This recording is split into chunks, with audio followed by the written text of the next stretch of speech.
Hi, it is Tuesday evening, December 19th, and I'm here today to discuss a relationship issue that you might be facing as a single mom.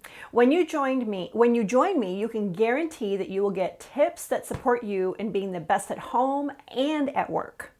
My name is Princella Stringer, and I am a career and empowerment coach for the single mom. So tonight's topic is typically a workplace issue for some, speaking your voice. But tonight I have a little twist, teaching our children to speak up. Today, as single moms, we wear both the mommy and the daddy hat. So sometimes teaching our children to speak up, depending on the circumstance, we may have preferred a male figure to have this conversation, but sometimes we just have to wear both hats if we don't have male figures in our children's lives. So, how do we teach our children to word up?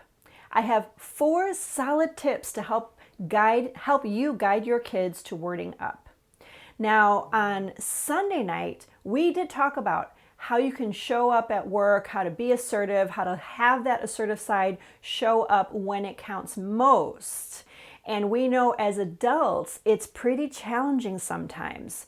So, and by the way, if you want to see that video, please check out my YouTube channel and search for Princella Stringer, Mrs. Princella Stringer on YouTube, and you can find the details of that video, the details that I shared on that video. Matter of fact, I'll go ahead and put it in the comments so you can check that out very easily. Tonight, we're focusing all about the kids. So, but first, before I get into sharing my tips, I want to note that in some cases, children may be experiencing severe shyness. They may be experiencing a shyness due to a really traumatic life experience. And I want to say, before trying out these tips with your children at home, you want to make sure that that's not one of the situations for your child. If you believe that's the case, your child is experiencing severe shyness or shyness due to a traumatic event in their life, seek clinical help in these situations. They will be able to best guide you on how to address this situation at home. However, if your child is not facing one of these concerns, I'll share what has worked for us. So, although some children are born naturally shy, it is very common for our children to, quote, be shy, but some are actually born, like I said, born with shyness, or they became shy after having a negative experience. Not traumatic, just negative. So I want to share a couple of tips that really worked for us in our house. So the first tip I have for you, if faith is a huge part of your life, we have our children take turns leading prayer at the dinner table. So this is really important, that not only do we teach our children, for us as a family, teach our children to turn to prayer in times of need, but also to share their thoughts on what they're thankful for, what happened in the week that they're thankful for, what happened in the day that they're thankful for. Gets their wheels turning in that way also, but also, as I said, it helps them to speak up. We had a little visitor in our house last week, and she wanted to say the prayer. So we all held hands and we're listening, waiting for her to speak her voice and say her prayer. And all of a sudden she says, "I'm scared." And we thought this was so cute, but we just encouraged her to go ahead and share her prayer, and she did it. Another thing though, if you're not a family that prays at the dinner table, another thing is just to have your child lead a conversation during your family time. Encourage them to share a little more about what happened in their day, about what happened in the last week that has been on their mind lately, and share it during your family time. So the second tip I have for you is, if they're involved in extracurricular activities, have them speak up to the leader or the coach.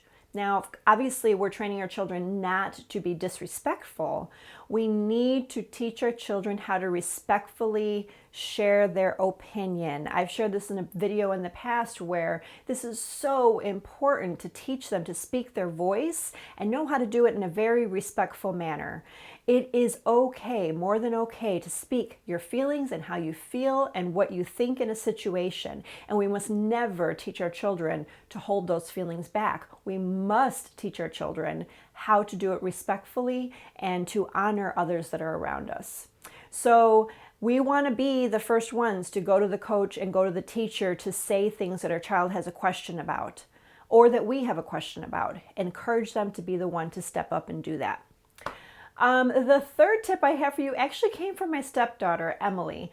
I don't typically call her my stepdaughter, but for the video's sake, she's our oldest daughter.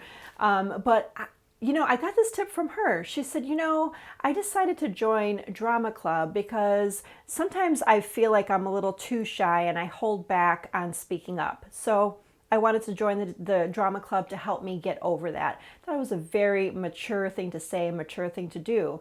So encouraging your children maybe to do something like that. Join drama club, a debate club, helping them practice when they have to give a speech in class.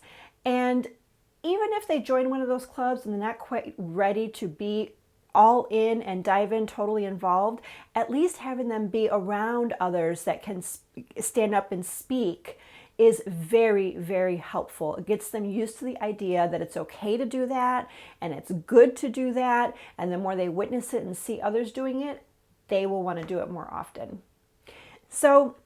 And then the final tip I have for you is one that my mom used to do to me when I was a child, and I hated it. I could not stand when my mom had me do this.